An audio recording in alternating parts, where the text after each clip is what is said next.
The overall goal of the following experiment is to assess complement activation by antibodies against red blood cells, or RBCs, in patient serum. This is achieved by incubating red blood cells with patient serum in the presence of blocking anti-C5 antibody to induce C4 and C3 deposition on the RBC surface. Next, the RBCs are stained with fluorescently labeled anti-C4 and anti-C3 antibodies, and the amount of complement deposition on the RBCs can then be analyzed by flow cytometry.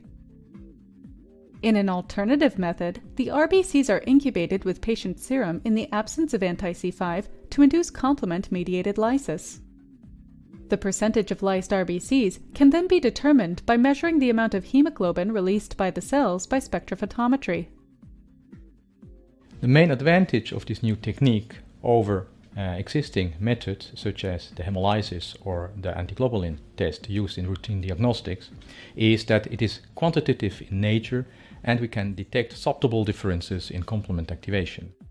Elisabeth Meulenbroek, a postdoc in our lab, will demonstrate the procedures.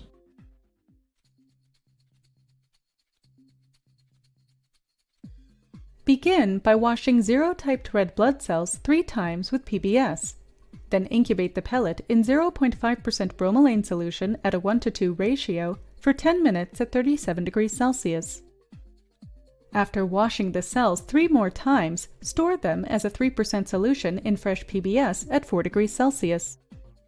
To analyze complement deposition on the RBCs by flow cytometry, first heat and activate the desired amount of patient serum for 30 minutes at 56 degrees Celsius. While the serum is being heat treated, wash the bromelain-treated red blood cells 3 times in